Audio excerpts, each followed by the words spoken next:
நிச்சயமாக ரிதி, ட்ரம்ப் பதவியேற்ற பிறகு பல்வேறு அதிரடி அறிவிப்புகளை வெளியிட்டு வருகிறார். அந்த வகையிலே சத்தியம் பிக் பஞ்ச் என்ற வகையிலே தற்போது மிக முக்கிய செய்தியாக இனி வருமான வரியே கிடையாது என்ற ட்ரம்ப் தனது முக்கியமான அதிரடி அறிவிப்பை வெளியிட்டிருக்கிறார். அதாவது இன்கம் டாக்ஸ் என்று அழைக்கப்படுகின்ற வருமான வரி இனி கிடையாது என்ற வகையிலே அவர் தெரிவிக்கிறார். அமெரிக்காவில் இந்தியாவை போலவே 7 வரி விகிதங்களில் வருமான வரி செலுத்தப்படுகிறது.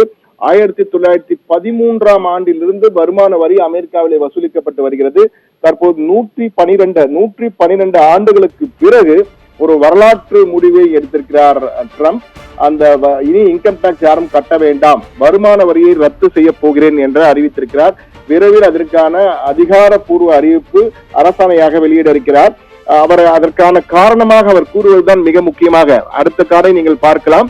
அடுத்த புள்ளி, முதல் புள்ளியே 7 வரி விகிதங்களுக்கு நாட்டு மக்களிடம் வருமான வரி வசூலிக்காமல் நம் பொருளாதார வளர்ச்சிக்கு அவர்கள் ஊதியத்தை செலவிட கோருகிறேன் என்ற வகையில் கூறியிருக்கிறார். அதாவது நீங்கள் வருமான வரி கட்ட வேண்டாம், வருமானத்தை முழுமையாக பெற்றுக்கொண்டு நாட்டில் உள்ள பொருட்களை வாங்குவதற்கு நீங்கள் செலவிடுங்கள்.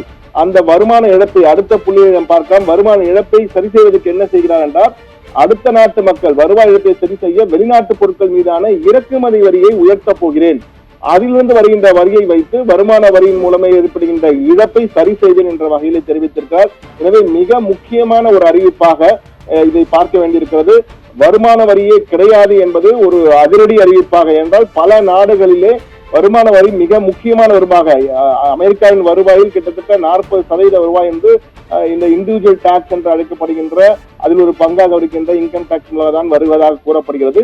இந்த சூழ்நிலையில் இது போன்ற வருமான வரி கிடையாது, நீங்கள் வருமான வரி கட்ட வேண்டாம், ஆனால் அந்த முழுமையான வருமானத்தை பெற்றுக்கொண்டு நீங்கள் உள்நாட்டில் பொருட்களை வாங்கி செலவிடுங்கள், அதன் மூலம் வருகின்ற வரியை நாங்கள் பயன்படுத்துகிறோம் என்ற வரியில் தெரிவித்திருக்கார். வருமான வரியின் இழப்பை சரி செய்வதற்கு வெளிநாட்டு இறக்குமதி பொருட்கள் மீது வரியை உயர்த்தி நான் அதை சரி செய்து கொள்கிறேன் என கூறியிருக்கிறார். அடுத்த புள்ளியில் பார்க்கலாம் எந்தெந்த நாடுகளுக்கு அவர் இந்த வரியை செலுத்த. கனடா, மெக்சிகோ உள்ளிட்ட பல நாடுகள் கிட்டத்தட்ட 25% இறக்குமதி வரி, தற்போது 1%, 2% இருக்கின்றது. குறிப்பாக மெக்சிகோவும் கனடாவும் தான் கடுமையான விளைவுகளை சந்திக்க போகிறது. இந்த 25% வரி வந்துவிட்டால் அங்கு ஒரு பொருளாதார தேக்க நிலையை உருவாகக்கூடிய, பொருளாதார அவசர நிலை ஏற்படக்கூடிய சூழல் இருக்கிறது மெக்சிகோவிலும் கனடாவிலும். எனவே அதை உயர்த்தக்கூடாது என்ற வகையில பல்வேறு தூதர்கள் மூலமாக ட்ரம்பை சமாதானப்படுத்த முயற்சி செய்து வருகிறார்கள். ஆனால் ட்ரம்ப் திட்டவட்டமாக இருக்கிறார். கனடா, மெக்சிகோ உள்ளிட்ட பல்வேறு நாடுகளுக்கு, பெரும்பாலான நாடுகளுக்கு தனது வரியை உயர்த்த போகிறேன் என கூறியிருக்கிறார். இந்தியா, சீனாவும் அதில் அடங்கும். ஆனால் இந்தியா, சீனாவுக்கு தற்போதைக்கு இல்லை, ஆனால் விரைவில் அதற்கான அறிவிப்புகள் வரும். இந்தியாவிலிருந்து ஒரு பொருளை இறக்குமதி செய்தால் இறக்குமதி வரியாக அமெரிக்காவிலே நாம் பன்மடங்கு வரியை செலுத்த வேண்டிய சூழல் இருக்கும். அதே போன்று சீனாவுக்கு 50% வரி விதிக்க வாய்ப்பு இருக்கு என்றும் தற்போது பேசப்பட்டு வருகிறது. ஆனால் தற்போதைக்கு அந்த அறிவிப்பு இன்னும் வெளியாகவில்லை. விரைவில் அதற்கான அறிவிப்புகள் வெளியாகும் என்று எதிர்பார்க்கப்படுகிறது. அடுத்த புள்ளியை பார்க்கலாம்.